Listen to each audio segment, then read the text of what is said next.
First, a poem. Now, who on stage was a poet, you might ask? It was Christie. And this is actually from his closing statement. But I just can't help but share with you a beautifully composed poem. So here it goes. Tonight, you sit at your home in your living room, frustrated that you play by the rules. You pay the taxes, you do the hard things to raise your family. Yet you feel like America's generosity is being taken advantage of, that you've been. System is being gamed, and that you're turning out to fall further and further behind. Our presidency will be about ending that and enforcing the law. Level the playing field for everybody, and once again reward those folks who play by the rules and think that justice means more than just the word, but it means a way of life. And I will tell you this, around the world, I will not shake hands with, I will not meet with, and I will not agree to anything with a country that says death to us and death to Israel and holds our hostages. While we sign agreements with them, it will be an America that is strong and resolute, and will once again be able to stick out its chest and say, we truly are the greatest nation in the world, because we live our lives that way, each and every day.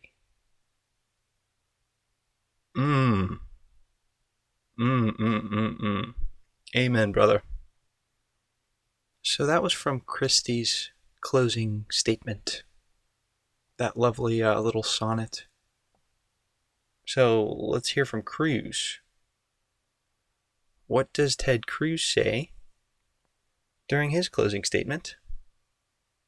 I gotta give him credit for being very specific and literal.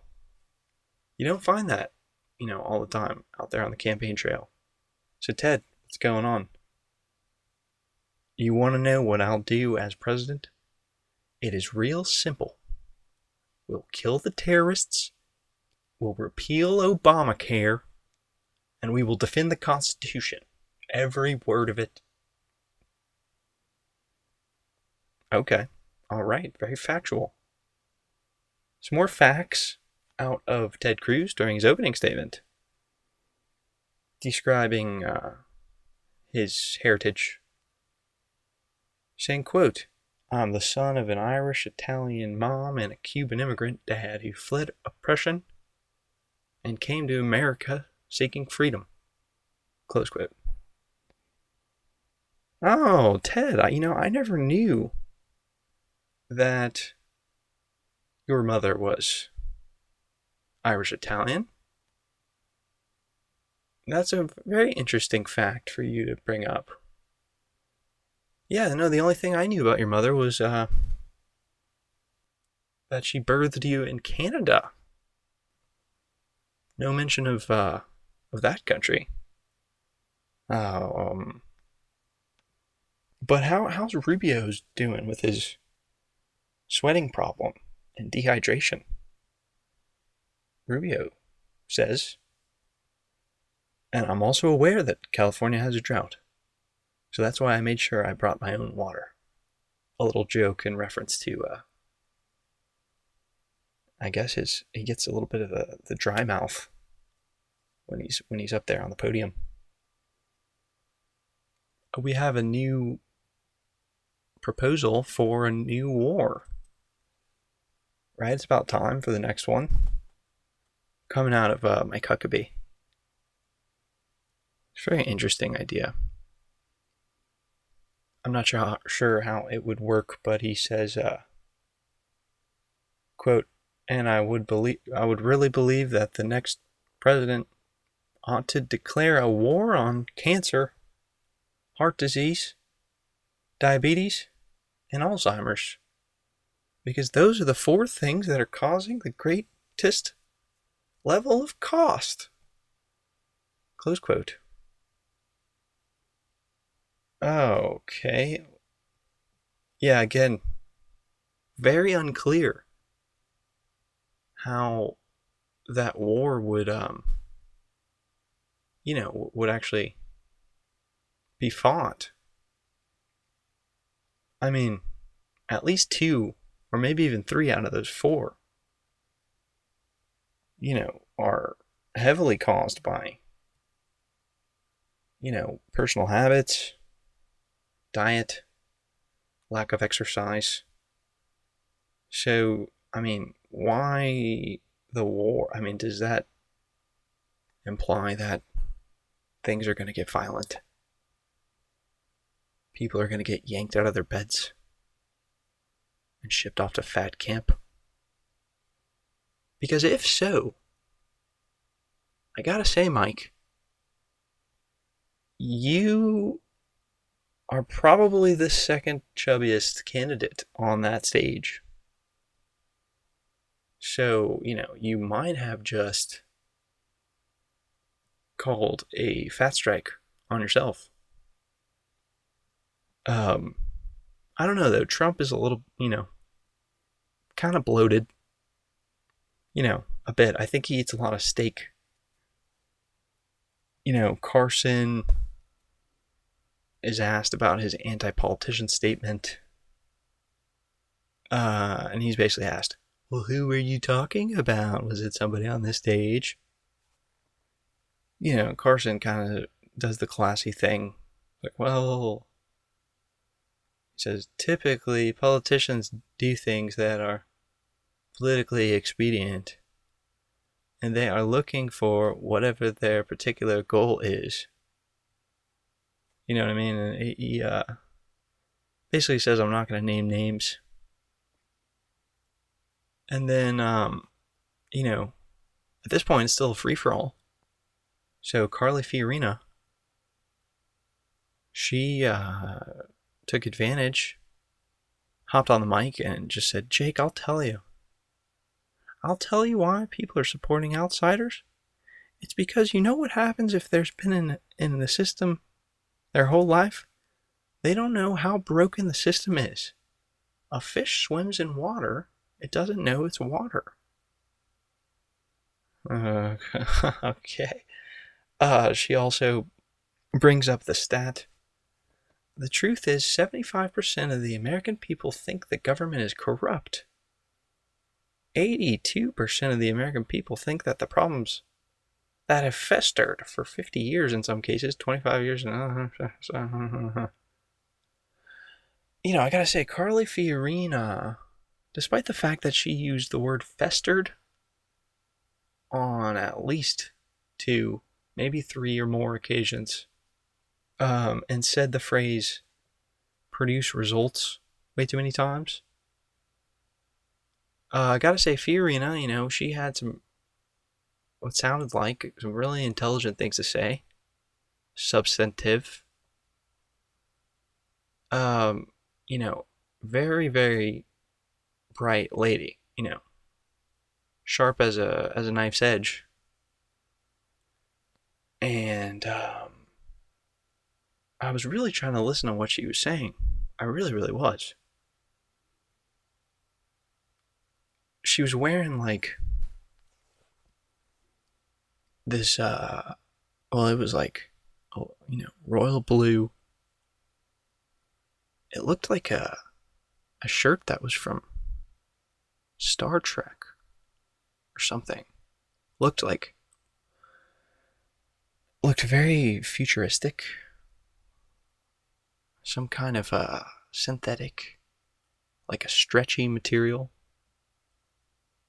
And it was very, very tight fitting, and, just formed to her torso. And it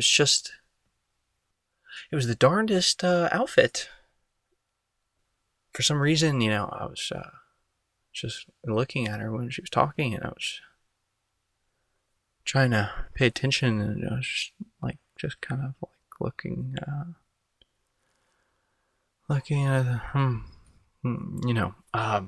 so I think I'm getting accustomed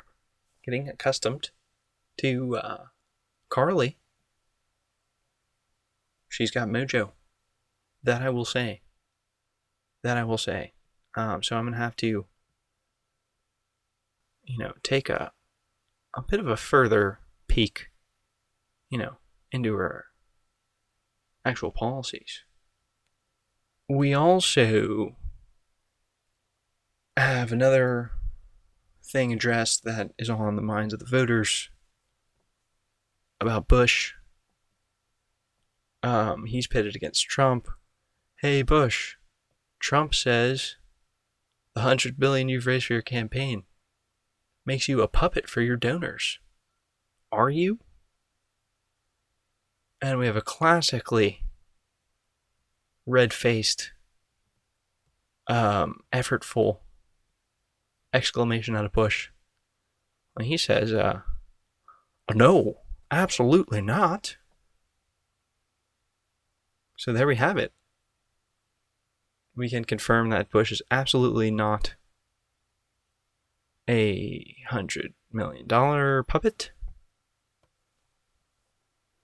Possible scandal being revealed by Bush, who then claimed that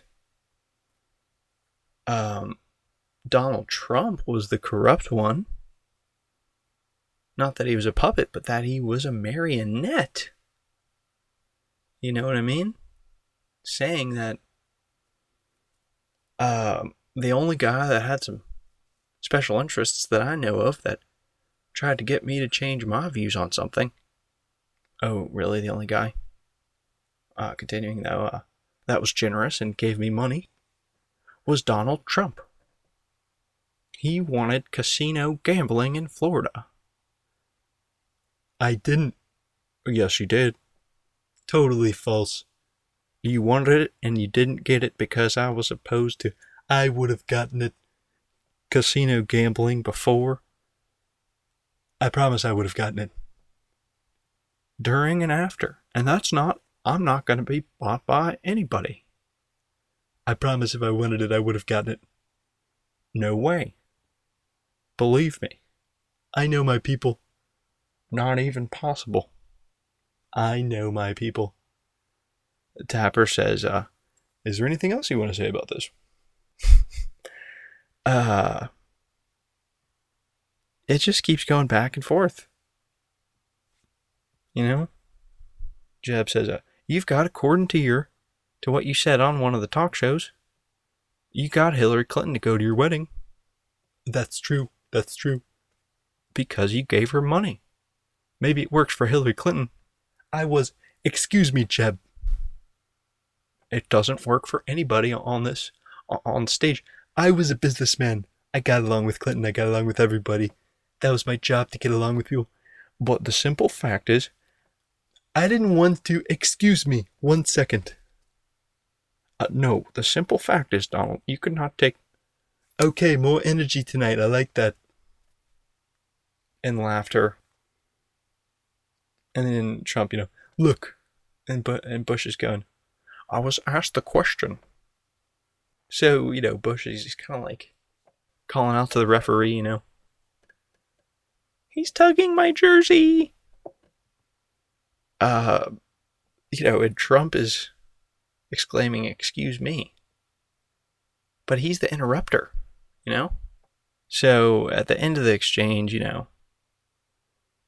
Trump just says, don't make things up, Jeb. Come on. And Bush says, don't cut me off. So there you have it. Might have to look into this one, guys. We have Trump saying that was made up, that he had never tried to puppeteer Bush for, casino gambling in Florida. But I don't know. I'm not going to rule it out.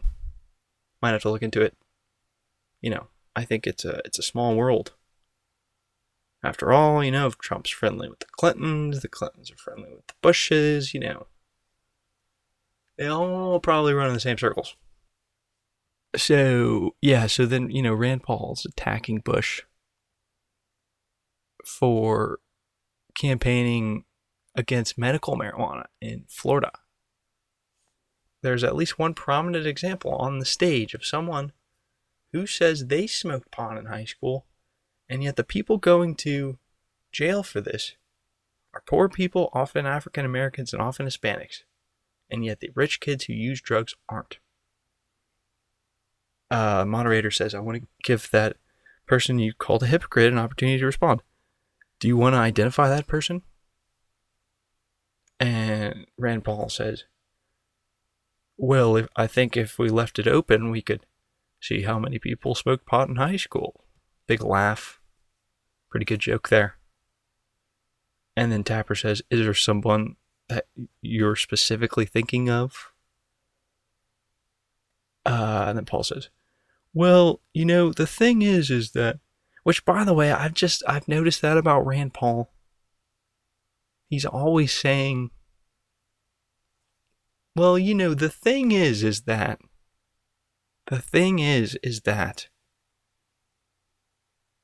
yeah, But Bush jumps in and says, he was talking about me. And, he said, well, I wanted to make it easier for him, and I just did. So Tapper says, Governor Bush, please, do you have something to tell the class? And Bush says, so 40 years ago, I smoked marijuana, and I admit it. I'm sure that other people might have done it. Oh, you think? And may not want to say it in front of 25 million people. My mom's not happy that I just did.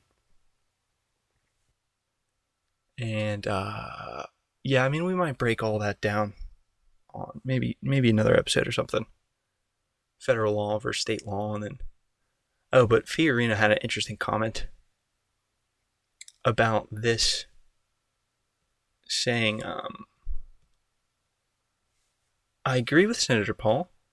I agree with states' rights. But we're misleading young people when we tell them marijuana is just like having a beer. It's not. And the marijuana that kids are smoking today is not the same as the marijuana that Jeb Bush smoked 40 years ago. No. I mean, I bet you he had the good shit. Don't get me wrong. But no, are you kidding? They've made massive improvements to it. That is way finer quality. Now, there have been just leaps and bounds. I mean, it's amazing what humans can do when combined with nature. So, tip of the hat there from Fiorina about how dank the buds have gotten. But I just say that, Fiorina, it's also misleading to say that, somebody took a bit of the herb is way more dangerous than, everybody doesn't always just have a beer. So she's really given alcohol a total pass there.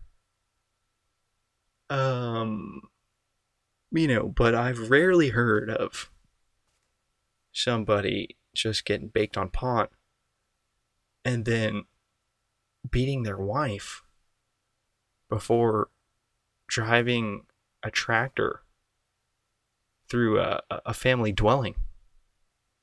I think that's more up the alley of alcohol. Okay, in closing, says Jake Tapper, we have a few last questions for you.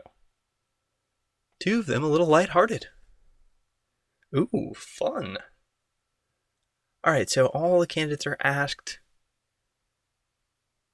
Earlier this year, the Treasury Department announced that a woman will appear on the $10 bill. What woman would you like to see on the $10 bill? So, Rand Paul says Susan B. Anthony, a woman suffrage person. Huckabee says his wife. Rubio says Rosa Parks. Very good answer. Cruz gets a little technical. He says, well, I wouldn't change the $10 bill. I'd change the 20. I'd take Jackson off, and I'd leave Alexander Hamilton right where he is as one of our founding fathers. But then kind of takes a cop-out, steals Marco Rubio's answer. Rosa Parks, you know. Dr. Ben Carson, very classy answer, saying he'd put his mother on there. Trump, again, going with the class, putting his daughter, Ivanka, on the bill, but then, like, hedges his bets, saying, other than that, we'll go with Rosa Parks. I like that. What do you mean, other than that? You only get one choice. Okay, Bush goes with Margaret Thatcher. Okay. And then Walker picks Clara Barton, who was a founder of the Red Cross. Walker saying that he once worked for the American Red Cross. I don't know, Walker. I've heard some mixed reviews of how they spend their money. Fiorina throws a curveball. She says she wouldn't change the $10 bill or the 20. She just thinks it's a gesture, but it doesn't change the history. Like I said, she's saying intelligent things once again, and stretching out that shirt. I'm sorry. It was just, you got to check it out. It was like a space outfit. She wears it very well. She says, I don't think it helps to change our history.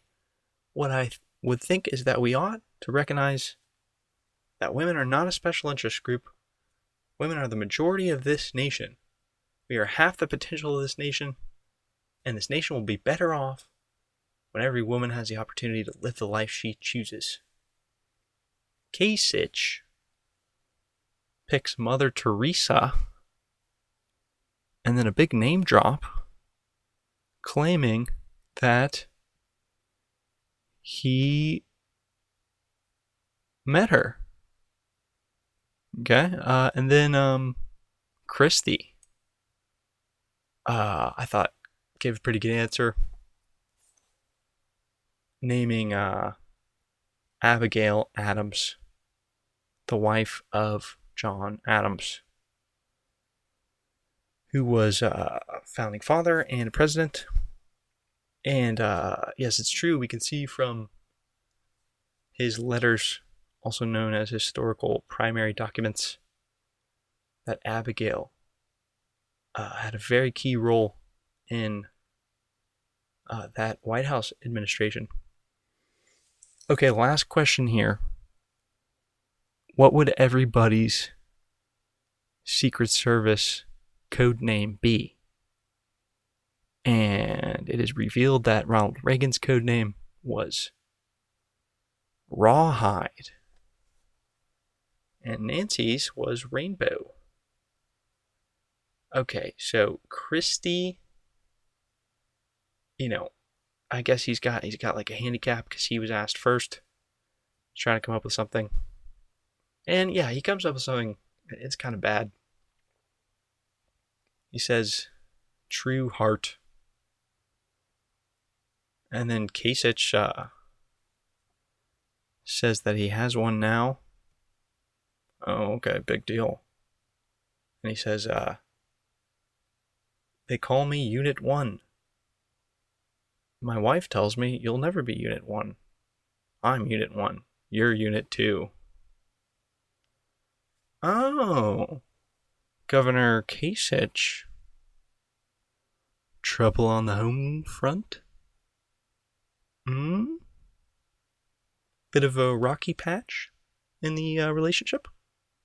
Okay, Fiorina says Secretariat. Governor Walker says Harley. I love riding Harleys.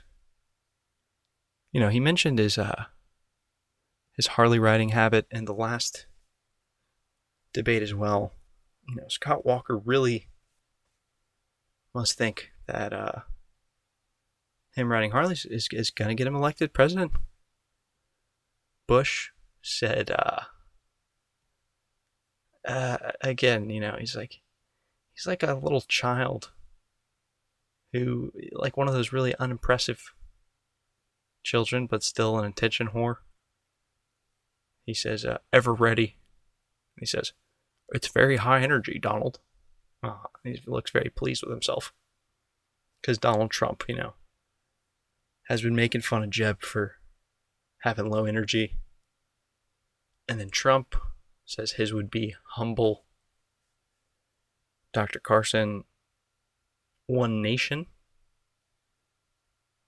Senator Cruz, he says Cohiba. He says as a Cuban, that's what he would go with. And then Rubio, you know, he's supposed to prove himself as a leader, but he kind of reveals that, I don't know, maybe he's a bit of a follower, because he goes with, after the Florida State mascot, Gator. Let's be Gator. Huckabee goes with Duck Hunter. And Rand Paul says, justice never sleeps. And so that was the last real question, and then everybody kind of gets to give their closing remark. Christie was on the very end on the right side, so he actually recited that little poem at the very end, and it was it really just reached out and just touched me right in my emotional G spot. And then it ends. Then everyone, is just bumbling around. The cameras stay on. And Anderson Cooper kind of comes in, kills the vibe, starts blabbering. I spotted Reince Priebus, right? Chairman of the Republican Party. And just bumbling. Bumbling is the only way I could describe him. Pretty interesting little debate there. So there you have it. Until next time.